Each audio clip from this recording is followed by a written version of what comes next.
Good morning.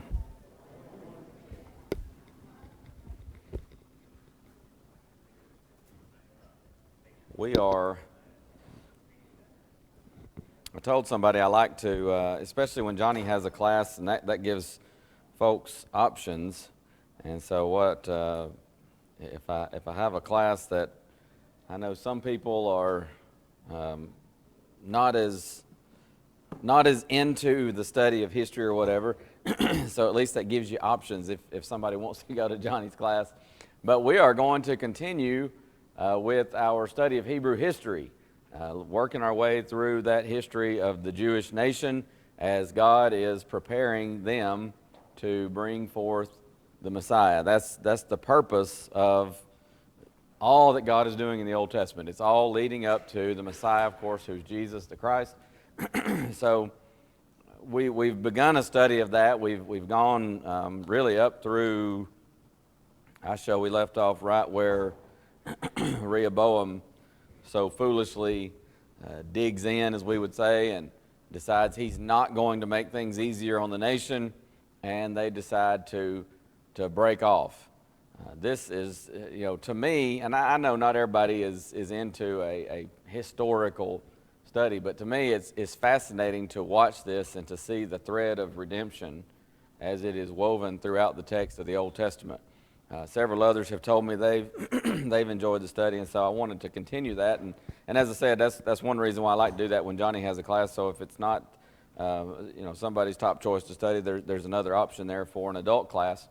But what I want to do this morning is, because it's been an entire quarter since we did this study since we last focused on this, I want to kind of review and get a zoomed out overview picture of Hebrew history this morning. Reckon where Hebrew history begins? Genesis, right? Yeah, it's the first book of the Bible. So you have God creates Adam and Eve, God, perfection, man, innocence. Adam and Eve sin, they're cast out of the garden. Several generations pass, you get to the time of Noah, the whole earth has become wicked. God says there are 8 righteous people. That's just hard to fathom, but that is how bad things had gotten. So God brings a flood, saves Noah and his family.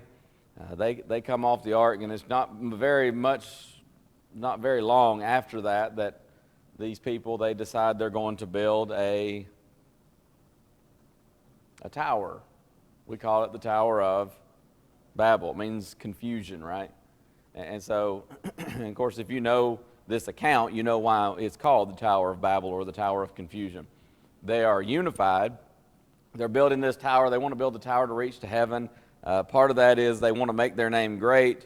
Part of that is they say, lest we be scattered throughout all the earth. And of course, what's the problem with that? Number one, there's a pride issue there. Let's make a name for ourselves. It's about pride and being proud. Number two, what did God tell Noah coming off the ark?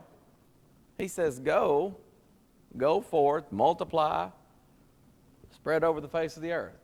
So they were doing the exact opposite of what God had said. So God confused the languages, people spread out, and you have one group from there becomes the Hebrews. And they're gonna speak the Hebrew language, and you have a man who comes from I just went blank on the guy's name. Terah has a son. He has several sons, but one of his sons is Abraham.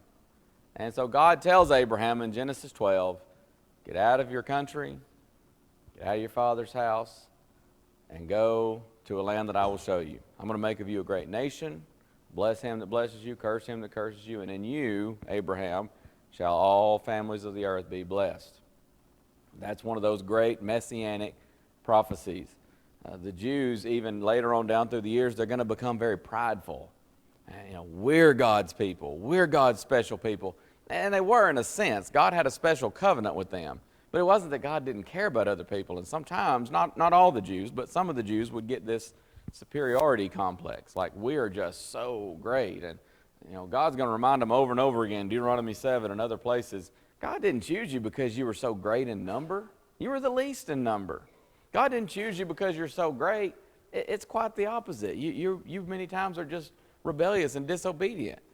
God chose you because he made a promise to Abraham, who is, we often refer to him as the father of the faithful. So God calls Abraham. Why did he tell him to leave his father's house, by the way? Yes, we learned that in Joshua 23, where Joshua was giving his farewell discourse, and he says, they served other gods. And so Abraham's told to leave there because they're idolatrous. Archaeological studies have shown that Ur of the Chaldees, from which Abraham came out, that it was pretty advanced. They even say that it was like indoor plumbing and things like that. So he left a good life to follow God. And where does God tell him they're going? He didn't. He just says, Abraham, leave your family, leave your country, leave your home, follow me. Where are we going, Lord? Just follow me, Abraham.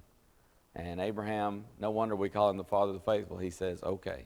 And he goes and he dwells in tents, and many preachers have made the statement, you could follow Abraham how? By the smoke from the altars where he worshiped God. Every time he came somewhere, he would sacrifice, worship God. And so it was often has been said you could trace Abraham, were you to be trying to track him, follow him, whatever, you could follow him by the smoke from the altars. So Abraham goes out. God has called Abraham.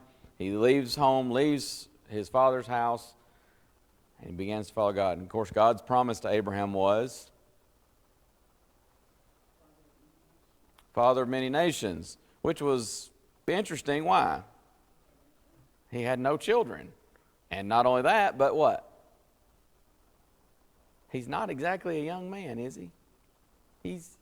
He's old. And his wife is past childbearing years. So God says, you're going to be the father of many nations. And of course, as we tend to do sometimes as humans, they get a little bit impatient. And so Sarah says, hey, here's Hagar. By the way, this, not to get into a whole other story, but this is from Abraham going down into Egypt. God never told him to go down into Egypt. He went down into Egypt, and he tells Sarah, say you're my sister, so if they don't kill me for your sake. And he ends up being, here's the guy who's a child of God being rebuked by a heathen king who says, hey, man, you didn't tell me she was your wife. I might have done something really bad here and had God really punish me because you weren't completely honest with me. And so out of all that comes a handmaid for Sarah named Hagar. And so they get a little impatient and say, well, God says you're going to be the father of many nations. We ain't having any children, so how about you take Hagar?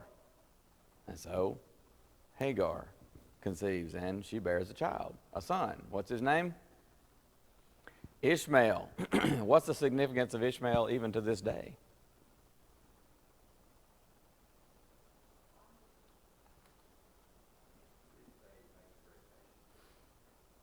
Which is, it's the Arabic peoples. You have the Israelites that came from, of course, Isaac ends up being the promised son, as we know. But the Arabic peoples, and really, so much of radical Islam, it comes, and there's actually a prophecy about Ishmael. His hand will be against every man, the hand of every man will be against him, and you see it fulfilled. But anyway, Ishmael's born, and God tells Abraham, Ishmael's not the promised son. You're going to have a son. Of course, Sarah hears this conversation, and she laughs, and they name the child Isaac, which means laughter.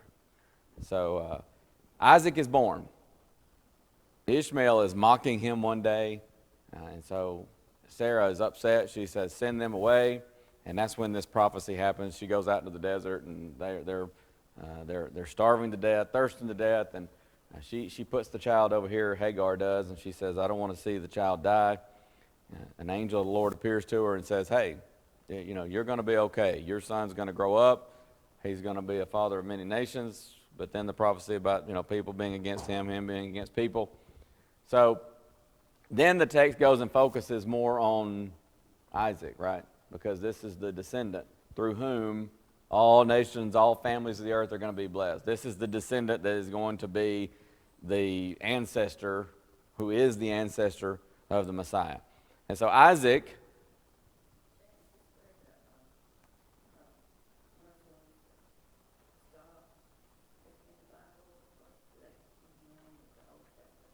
you'll sometimes see some history of the people.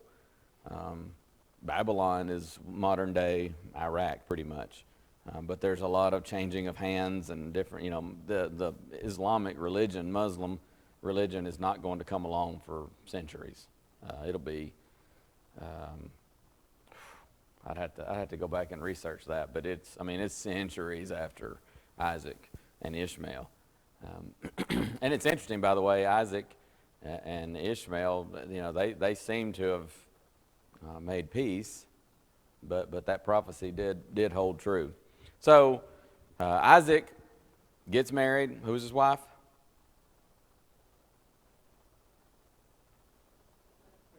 Rebecca.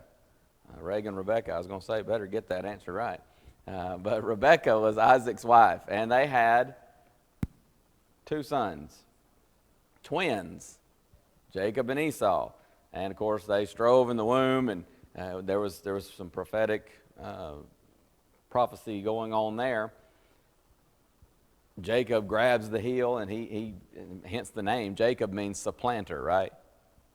One day Esau is out hunting, and he comes in, and he apparently didn't catch anything, didn't kill anything, and he comes in, and he's just so hungry, and man, Jacob's got a pot of stew on, and it smells so good, and Esau says, give me some of that soup. And Jacob, he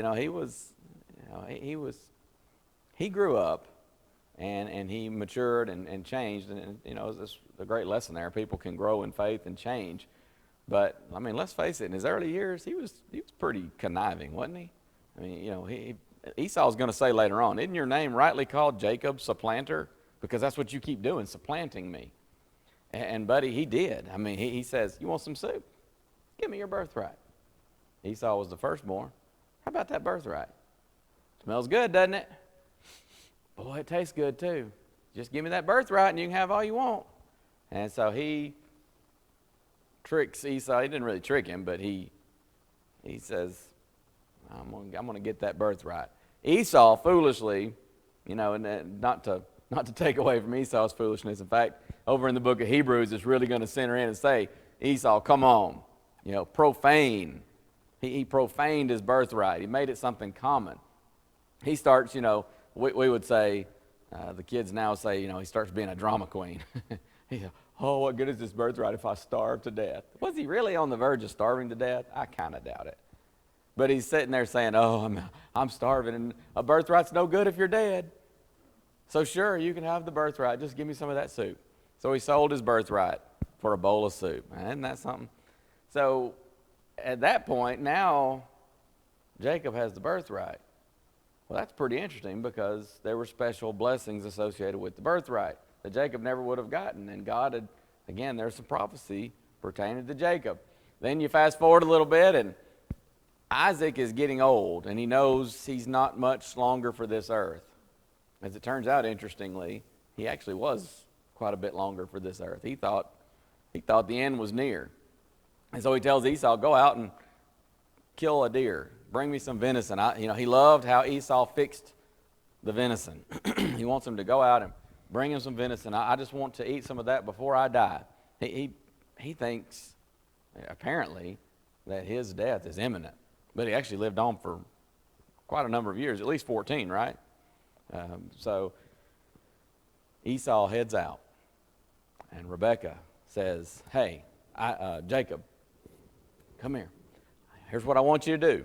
You go and you prepare some venison, and you go in there and you tell your father that you're Esau and that you're gonna give him that. And he says he's gonna know it's me. He said, put this goat skin on here so you'll have the hairy arms like Esau. He was he was a hairy man, and put this on your neck. And so they go in there, and the text tells us Isaac was basically blind at this point. His eyesight had gotten so bad, he pretty much could not see.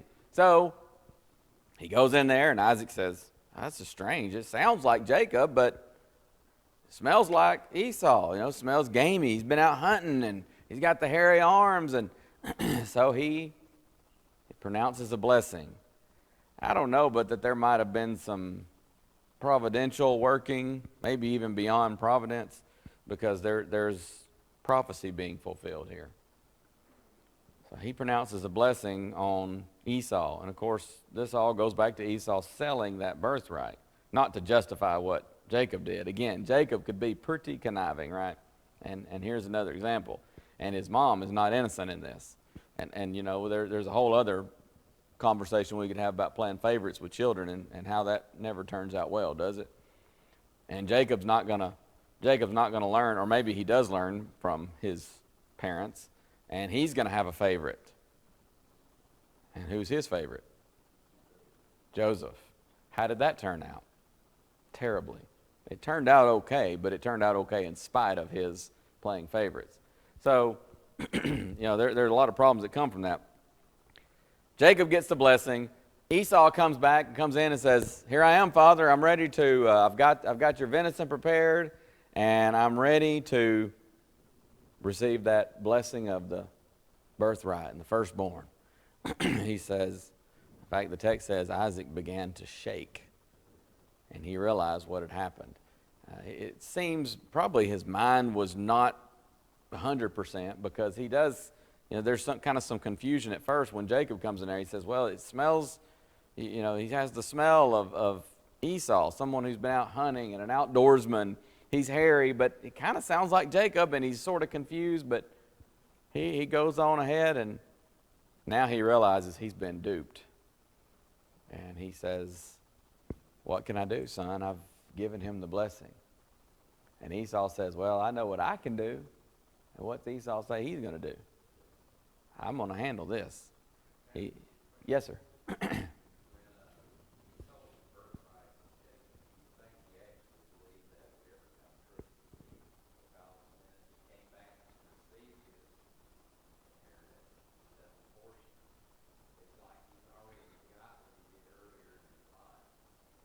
I don't know. That's an interesting question. Robert's question was, do you think that when Esau sold his birthright for the bowl of stew, that he really ever thought that would come to pass? Kind of like it's just a name-only transaction. Sure, you can have the birthright.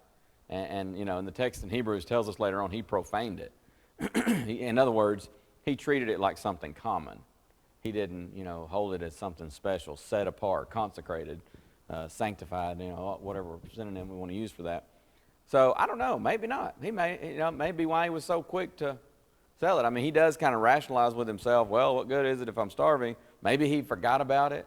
I don't know. That's an interesting question. I don't know if we could answer that 100%, but it is an interesting thought that maybe he just kind of thought, whatever, sure, have the birthright. It's not going to matter. Dad's going to give me the birthright. Maybe so. But again, that's why I think there's some providence going on here, because he sold his birthright, and it's kind of like God saying, you sold it. You've lost it. And so he sort of gave it away pretty much. But yeah, an interesting thought there. So Esau decides he's going to wait out of respect, deference for his father. He's going to wait for his father to die.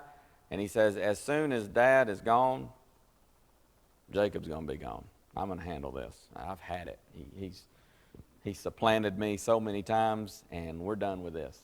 So, again, as it turns out, Isaac lives on for a little while, but apparently everybody's thinking Isaac's death at this point is pretty imminent. And so Rebecca, I know I'm not the only one that confuses those two, but Rebecca takes Jacob aside, and she says, hey, your brother wants to kill you. You need to get out of Dodge. You need to get out of here. You need to go. And so she sends him away to her father's family to find a wife. She says, I want you to marry somebody. And this is about, and by the way, this is this would not be like a super close relative, but bear in mind also this is before prohibitions from the law of Moses of marrying a closer relative. The gene pool was a lot cleaner. You know, sometimes people say, well, where did where did Cain get his wife? Well, he would have had to have married a sister. Adam's the first man, Eve's the first woman. That's not rocket science. He had to have married his sister. But you're talking about a completely different time. You're talking about humans that were created absolutely perfect in the Garden of Eden. Yes, throughout the years, the entrance of sin into the world, the genes have deteriorated and such. You're not dealing with that back then. And there's no legal prohibition as far as civil law or God's law against that. They would have populated the earth. Now later on, it's going to become a danger. And even today, you're talking there's some serious repercussions from that. But anyways, so Rebekah sends Jacob, go to my folks and find a relative. So he goes to Laban, his mother's brother, and he meets Rachel, whom we will probably confuse many times for Rebekah. So just understand that. I do that sometimes, and I hope you'll, if I do it, somebody just say, nope, you mean the other one. But Rachel and Jacob meet, and Jacob just is smitten by Rachel, right? And so he wants to marry her. She agrees to this, and this was about his mother. She's sending him away, but because of Esau, but she also wants her son to marry someone who's a God-fearing person. Many of the people in the surrounding area, they're idolatrous. And she doesn't want him marrying an idolatrous person. By the way, guess what Esau does? Oh, Mama doesn't want us to marry an idolatrous heathen. Well, I'm glad that all children for all of time have learned a lesson from that and never act out of spite toward their parents, right? Never turns out well, does it? Playing favorites doesn't turn out well. Doing something for spite doesn't turn out well. Esau says, oh, well, he's so upset at them. And finds out they don't want us marrying a heathen, so he says, I'm going to marry a heathen. I'll show you. And, it's the old adage, cutting off your nose to spite your face. You're not doing anybody any harm but yourself. So Jacob goes, he meets Rachel, he wants to marry her, asks Laban's permission. Rachel agrees. And Laban says, tell you what, you worked for me for 7 years, and you can have Rachel. And the Bible says it just seemed like a few days to Jacob because he was so in love with Rachel. But then, as you know, what happened? Oh, Laban pulled a switcheroo. And sometimes people read this and they say, how does he not know? Well, there's the veiling thing, but there's also, a tradition of, there's a long story there of tradition. I did some research on this several years ago, and it was perfectly feasible that this could have happened, that you realize after the fact, I've married the sister. That's what happened. She was obviously, in fact, the text says she just wasn't as physically attractive as Rachel, but she definitely was just not the one that Jacob was in love with. But he honored that marriage. It had happened, and so he honored that marriage. Says, well, and so Laban has a solution. Hey, how about you work 7 more years? Laban's no dummy. He has realized that God has blessed Jacob. By the way, when Jacob was fleeing from Esau before he met Laban and Rachel, he has a dream one night. And it's, what was the dream? The King James uses an interesting word there. It's not really the best word. What? Yeah, the King James uses ladder. It's probably more like a staircase. We sometimes talk about Jacob's ladder or Jacob's staircase. Either way, it's the idea of angels are going up and down from heaven to earth and back and forth. And, and God repeats this prophecy of blessing. And he says, in you, all families of the earth are going to be blessed. That's going to be, it was repeated to Isaac earlier. It was first given to Abraham, then to Isaac, and now to Jacob. And Jacob says, if God's going to bless me, He's going to be my God. I'm going to serve God. And so when he gets over there and starts working for Laban, guess what God does? He blesses him. And Laban's no dummy. He figures this out. As long as I got Jacob around, things are going great. I mean, God is blessing him. I need to keep him around. I don't know if that's the whole reason he pulled the switcheroo on him. But be that as it may, he says, hey, how about 7 more years, then you can have Rachel. So he does, and he even works beyond that. And so then Laban gets kind of mistreating him. He's got nothing else to hold over his head, I suppose. He just sort of starts mistreating him. And Jacob finally says, you know what, we're done. We're leaving. You keep changing my wages. You're mistreating me. You're taking advantage of me. We're leaving. So finally they leave, and at first it's kind of a iffy parting, but they end up making peace. And so he leaves, and as they're on their way back, here comes a company. And a messenger says, it's Esau. It's your brother. And he's got 400 men with him. And so Jacob is a little bit nervous about that. He remembers they didn't exactly part on good terms. So Jacob is scared to death. And now he's going to change his tune a little bit, isn't he? He's going to really back off and change his story. And, my mom would say sometimes people can talk so sweet that sugar wouldn't melt in their mouth. You ever heard that expression?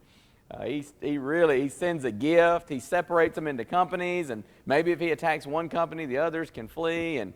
And Jacob stays behind. He's going to come up last, and he has a dream. And this time he's wrestling with an angel. And the angel touches his thigh, kind of dislocates his hip for a bit there, and he wants to know, what is your name? And the angel finally pronounces, he says, I'm not going to let you go. The angel says, you got to let go. I'm not going to let you go. Pronounce a blessing on me. So he pronounces a blessing on him. Did Jacob overpower an angel? Nah, he didn't overpower an angel. That's not even possible for a human to do. God is at work here. God's telling this angel exactly what to do. You ever wrestle with somebody? You ever wrestle with your kid and you let him beat you or something, and then they get to be like 6'4", and then bigger, and so you kind of have to change that. But we've all been there. So this angel is not whooped by Jacob. God's telling the angel what to do, but he does pronounce a blessing on him, right? And so his name is changed to what? Israel. Does anybody remember the name of Israel? What it means? It means he who prevails with God. And so that's his name. He still is called Jacob sometimes, but his name was changed to Israel. He who prevails with God. Something to that effect. Someone who is exalted by God. He's got favor with God and so on. So his name is changed to Israel. And of course, he's going to have 12 sons. These will become the 12 tribes of Israel. Joseph was his favorite son. Joseph gets taken by his brothers, sold into captivity. They originally wanted to kill him. They graciously changed their mind and decided just to sell him as a slave. How nice. So he goes into Egypt, ends up in Potiphar's house. Potiphar's wife tries to get him to commit adultery. He refuses. She reports him for something he didn't even do. He ends up in prison. He interprets 2 dreams in the prison. One of the fellows gets out. I believe it was the butler who's released, and the baker who was hanged. I think it was 3 days later. And the butler, he tells him, when you're restored to your place, remember me. He forgot him, though. After some time, Pharaoh has a dream. 7 fat cows, 7 lean cow. Kine, as the King James has it. Then you have the other, just went blank. Oh, the wheat. 7 fat, large, healthy stalks of wheat, or corn as the King James has it. And then 7 puny, blasted by the wind. They're sickly. They're just worthless. He doesn't know what it means. And the butler says, man, now remember, I forgot about old Joseph. You need to send for Joseph. He can tell you what that means. And of course, the dreams in short meant there are going to be 7 years of just, plentiful harvest in Egypt. Everything's going to be great. And then there are going to be 7 years that are going to be so bad, you will forget the 7 years of plenty. Joseph says, Pharaoh, here's what you need to do. You put somebody in charge. You start saving up, and when those plentiful years are coming, instead of just eat, drink, and be merry, we're gonna eat, and everything's gonna be well. But we're gonna save. We're gonna put aside for the lean years, and we're gonna store it up, and then when the lean years come, we'll be ready. Pharaoh says, "Man, the guy's a genius. I mean, who better to be over that than him. So he puts Joseph over that, and everybody's coming to Joseph when the lean years hit to get grain for bread. And then, of course, bread's their staple. Guess who comes to Joseph for bread or for grain? His bros, his brothers. Now they need help. And so they got to come over to Egypt because everybody knows, man, the Pharaoh's been storing up. He's been ready for this, been getting ready. So they come, they ask for grain. Joseph, he recognizes them, but he's in Egyptian garb and all this, and he's speaking Egyptian, and they don't recognize him. Of course, they haven't seen him in a long, long time either.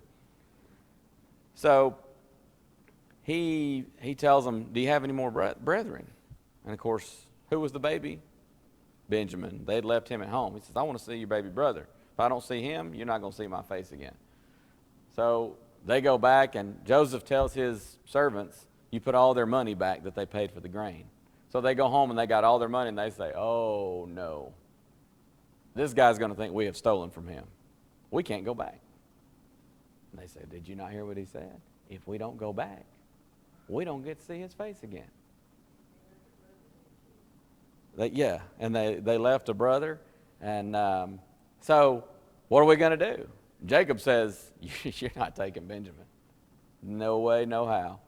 Because I've already been robbed of one son, and I'm not losing my baby boy. And so they say, well, I guess we're going to starve to death then. And so finally, Jacob relents. And they go back, and you know, long story short, Joseph reveals himself to them. He forgives them, and he says, y'all need to come over here and live with me. There's plenty of grain here. I'm going to look after you. I'm kind of second in command here. I can take care of you. So Jacob and all his family move to Egypt. And that closes out Genesis. As you recall, when we talked about, I don't know that we've actually studied Genesis, but Genesis, there's so much, thousands of years of history in Genesis. And it's like, really right around Genesis 12, the Bible slams on the brakes, and it begins to slow down, and it really focuses on Abraham and his descendants. So when Genesis closes, it's going to slow down even more. In fact, you're going to get to the book of Leviticus, and you got an entire book that spans about a year, and that's it. Some even less than that. Numbers will cover about 40 years, of course. So when you get to Exodus, at the end of Genesis, everything's going great, right? Joseph's second in command. Jacob dies near the end of the book of Genesis. He talks to his sons about what's going to happen in the future. He's given some prophecy, inspired prophecy, and one of them was Genesis 49:10, the scepter shall not depart from Judah, nor a lawgiver from between his feet until Shiloh come. And unto him shall the gathering of the people be. It was a prophecy of the Messiah coming from the tribe of Judah. So Jacob blesses his sons. He dies. Joseph tells his family later on, don't bury my bones in Egypt. Of course, when they leave Egypt, they're going to take them out. But everything was going great. And then when you open up Exodus, you find out there's a new, we say, we use the colloquial expression, there's a new sheriff in town. There's a new Pharaoh. And this Pharaoh doesn't care about Joseph. He doesn't care about Joseph's descendants. Doesn't care about treating them right. In fact, he sees them multiplying so rapidly, and he says, these people keep multiplying like this, and an enemy's going to come along and make them like him, and they're going to defect, and they're going to help our enemies. So we got to get this thing under control. What we need to do is we need to turn them into slaves. I don't know why he thought that. There was no reason to think that they would have been disloyal, but be that as it may, that's what he thought. So he decides to start persecuting them. And you know what? I need some slave labor anyways. We're going to build cities over here, Pithom and Ramses. And so he puts them to work. And it's rigorous, hard work. At one point, wow, really? At one point, he's even going to say, we're going to kill all the male babies. And you got a lady named, anybody remember Moses' mother? That's sister. Jochebed, Amram and Jochebed. She decides, of course, like many of the Hebrews, she's not listening. She's not going to let Pharaoh get her baby, but of course Pharaoh, if any of his servants find out, they're going to take that child and they're going to kill it. But she has a son, and so she hides him as long as she can. When she can't hide him any longer, makes a little ark of bulrushes and uses some pitch and seals it up, and then she puts it in the Nile River to float. And here comes Pharaoh's daughter, sees it, has compassion. She takes that child home and raises him as her own. Things continue to get worse for the Israelites. This man named Moses, and she called him Moses, Pharaoh's daughter called him Moses because it means drawn out of the water. So he grows up, 40 years of age. He thinks he's something else now. And so he decides, one day he goes out, he sees an Egyptian picking on an Israelite. And he says, by the way, you don't learn this until later in Acts chapter 7. Stephen reveals this to us in an inspired sermon, that what Moses was thinking, Exodus 2 records the account. Is it Exodus 2? Yeah. Records the account, but it doesn't tell us Moses' mindset. Moses is thinking, I'm God's man. I'm leading these people out of Egypt. He put me in the Egyptian palace just for this purpose. Was he right? Was he right? That's exactly what I was going to say. He was 100% right, but he was 100% wrong on the timing. Just like Abraham and Sarah with Hagar, got in a hurry. God's not on our timetable. And I say that as somebody who's made that mistake plenty of times myself. We get frustrated sometimes and aggravated, and we say, what are you waiting on, Lord? You made a promise, keep it. And God is sitting there saying, I'm going to keep it. But I'm not on your time, Chad. I'm on my time. My time's different from your time. So Moses goes out and kills this Egyptian thinking, let's go. Time to deliver these people. I'm God's man. And you know what happened? Nothing. Except that Moses realizes, Pharaoh knows about this. He took the body, remember, and buried it in the sand, but next day he goes out and two Israelites are fighting. And he says, hey, settle down. You guys, you're brethren. Y'all be nice.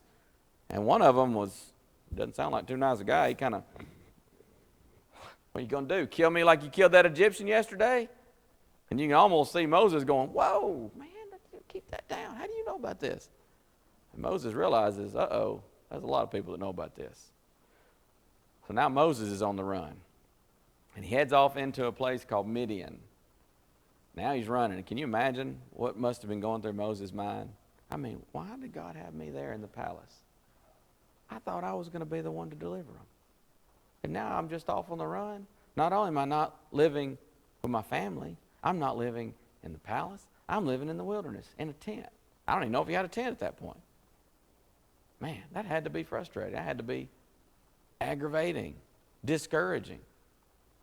But he goes along and he meets a woman, Zipporah. I had to think about it there for a second. And he meets Zipporah. Her father was Jethro, the Midianite, and so he ends up marrying her. He's keeping sheep for his father in the desert, in the wilderness. 40 years pass from killing the Egyptian to that day, and he's out keeping sheep, tending to the sheep, and he sees something peculiar. A bush. A bush is on fire, but it's not being consumed. And so he says, we'll go check this out. And as he draws near, he hears a voice. And what's the voice tell him? Take off your shoes, Moses. You're standing on holy ground. And God begins to speak to him from the bush. God says, it's time, Moses. You're my man. Lead the people of Israel out of bondage. And Moses says, well, it's about time. I am ready. Right? Not quite. You see, Moses has grown up some. He's humbled. He's had some life experience here. It's funny, I was telling, man, that's the second bell. We'll finish next week, I guess. But I was telling Greg Dismute last week when we were in school. I borrowed my dad's camcorder. You know, nobody had cell phones back then. You can say, let me just make a little video. So I borrowed my dad's camcorder, and I was about the only person that had a camcorder. And I'm going around. We had a little banquet or something, and I'm recording, and I'm telling my fellow classmates, do you have some advice? I said, give me something so when I look back at this 20 years from now, there'll be some words of wisdom. And I mean, literally like 85% of them said, get married. So I did. I followed the advice. So here I am 20 years later, and I can say, well, I followed that advice. Well, Moses got married. He grew up a lot. He matured a lot. He got some humility. And now he's not so eager. But, of course, God is going to say, Moses, you're the man for the job. We'll pick up there. I want to bring us up to speed when we get to where we left off in 1 Kings. But I want to get that history and so we understand where we've been, where we are, and then, of course, we'll pick up and see where this history is going. But it's good stuff. I love it. I love studying it. I love talking about it. I love teaching it. And so I'm looking forward to this study. We'll continue that history review, picking up with Moses. I'll put a note here for me, the call of Moses, and that way I'll remember it. Thank you very much. We'll have a break before our worship period.